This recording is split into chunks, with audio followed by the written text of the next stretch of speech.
Sri Lankan territory will not be used or be allowed to be used in any manner that is inimical or detrimental to India's interests. Neither Sri Lanka's land nor the oceans around it will be allowed to be used in any manner inimical to India's security. Defense MOU between the two countries for the first time.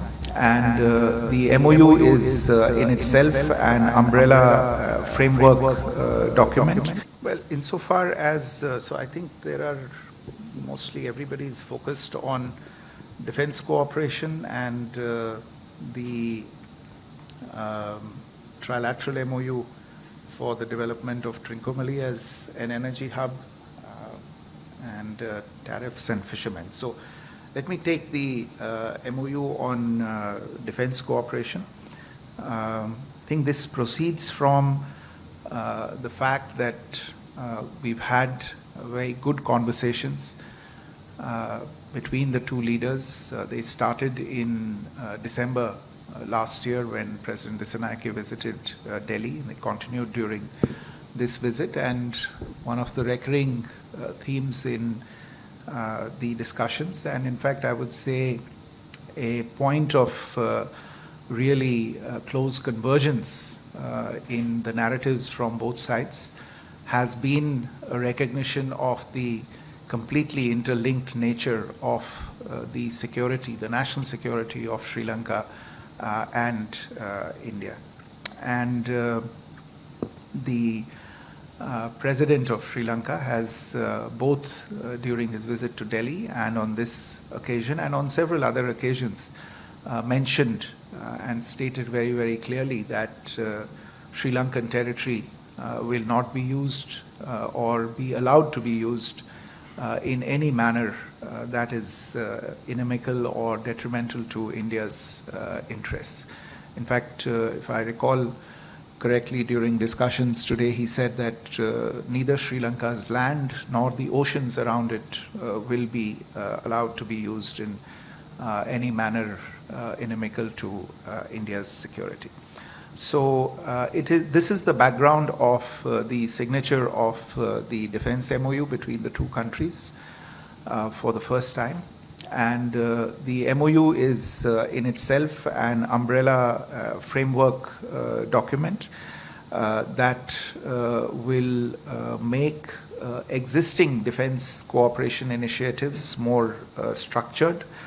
There will be activities related to, of course, the continuing and even intensifying the tradition of high-level visits between the two countries, more joint exercises, capacity building in various areas, exchanges in HADR-related operations, increasing port calls by naval units of both countries, and also to explore defense industry cooperation between the two sides. With regard to the questions related to the MOU on the development of Trincomalee as an energy hub, this is an MOU between India, Sri Lanka and the United Arab Emirates. At the present moment, the way this is structured, it is a government-to-government MOU in order to provide the enabling framework and to set out some of the broad terms of reference for this cooperation. The immediate next step that will be enabled by this framework MOU is the identification and the nomination of specific agencies and entities that could be government entities or private sector entities, or could be entities related to the governments themselves, that will try and realize the business-to-business part of this agreement. So the actual projects that will be carried out will be discussed in detail by the designated business entities of the three sides, and that is the next step that will ensue. The UAE is a major energy partner for India. It's a strategic partner for India in the energy space, and it was therefore an ideal partner for this particular exercise that is being, I think, done for the first time in this region. And what the exact contours of the UAE role will be is something that is going to be elaborated once the B2B discussions kick off under this MOU. Insofar as the components of the activities are concerned, I think somebody asked about a multi-product pipeline. That is certainly one of the things that will be discussed under this particular MOU. It is something that has been under discussion bilaterally also between India and Sri Lanka, but this is one of the projects which will be covered under this trilateral MOU. There are a couple of other areas, such as you are aware that in Trincomalee we have the tank farms. Some of them are already being developed and utilized by Lanka IOC, but there are many more that are lying unused and have not been put to use as yet. And there is a possibility that they will also be developed and utilized under this particular MOU.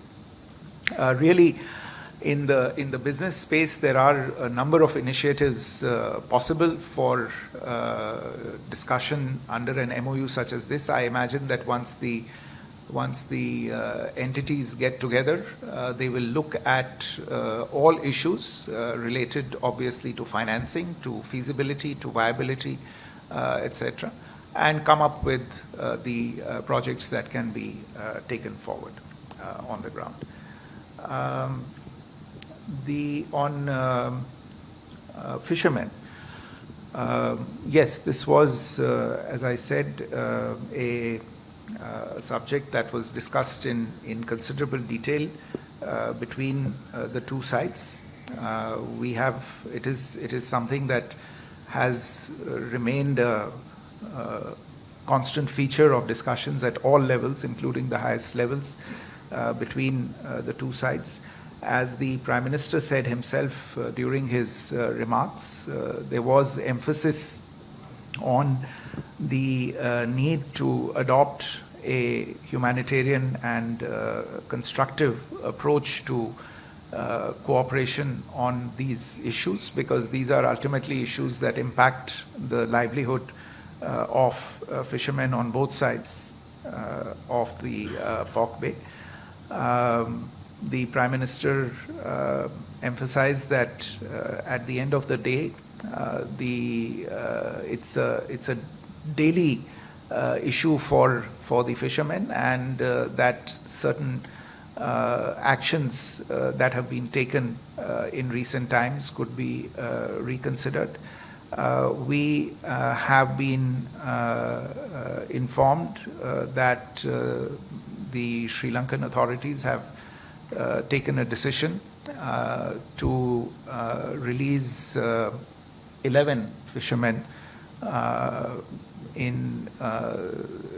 imminently, I believe, and perhaps a few more in the coming days.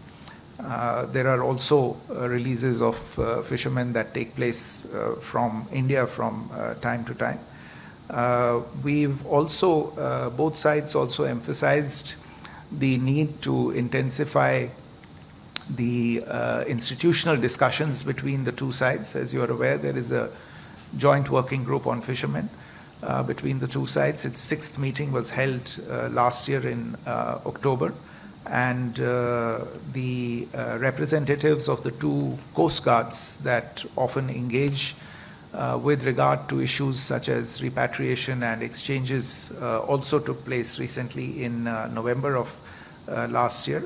And both sides are in touch with each other on the possibility of convening the next round of fishermen's associations talks between Sri Lanka and India. The idea is to continue this engagement and arrive at mutually acceptable ways to avoid some of the more difficult situations that arise as a result of this issue. There was, I think this question on tariffs. Look, it is obviously something that has impacted everybody. I think Sri Lanka is also dealing with this issue. And there was a reference to this by or discussions on this during the meeting between the President and the Prime Minister. And I think the President of Sri Lanka emphasized in particular the importance in this regard, given these kinds of geo-economic developments that have a certain impact on Sri Lanka, especially given the economic situation now and the economic passage that Sri Lanka is passing through at the current moment, that how important it would be in the current context for the relationship between India and Sri Lanka to be strengthened even further, especially in the economic space, in order to deal with the fallout of some of these developments. And of course, the Prime Minister assured him that India would always continue to stand by Sri Lanka as it encountered and dealt with these difficulties.